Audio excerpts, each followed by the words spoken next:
Gjithçka nisi nga protesta e studentëve shqiptar në Shkup për të drejtat e shqiptarëve dhe përdorimin e gjuhës shqipe në provimet shtetërore. Student nga Kosova dhe Shqipëria udhëtuan drejt Maqedonisë së Veriut për të bashkuar me protestën, por sipas shumë reagimeve në rrjetet sociale, autobusi me student nga Shqipëria u ndalua dhe u dërgua drejt Kumanovës, larg protestës në Shkup. Shumë njerëz po pretendojnë se kjo u bë qëllimisht për të penguar pjesëmarrjen e tyre në protestë dhe rrjeti ka shpërthyer me reagime. Pavarësisht kësaj, protesta vazhdoi dhe u kthye në një nga momentet më të përfolura për shqiptarët në Maqedoninë e Veriut.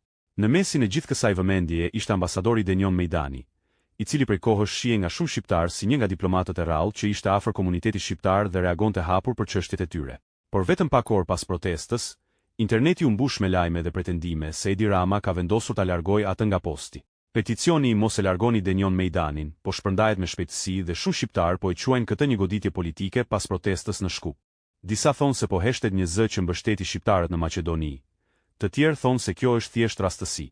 Por një gjë është e sigurt. Shqiptarët në gjithë Ballkanin po flasin vetëm për këtë temë. Çfarë mendon ti? A është e drejtë largimi i Denion Mejdanit apo jo? Shkruaje mendimin tënd në komente dhe shpërndaje videon, sepse do vendos linkun për të nënshkruar këtë peticion në komente.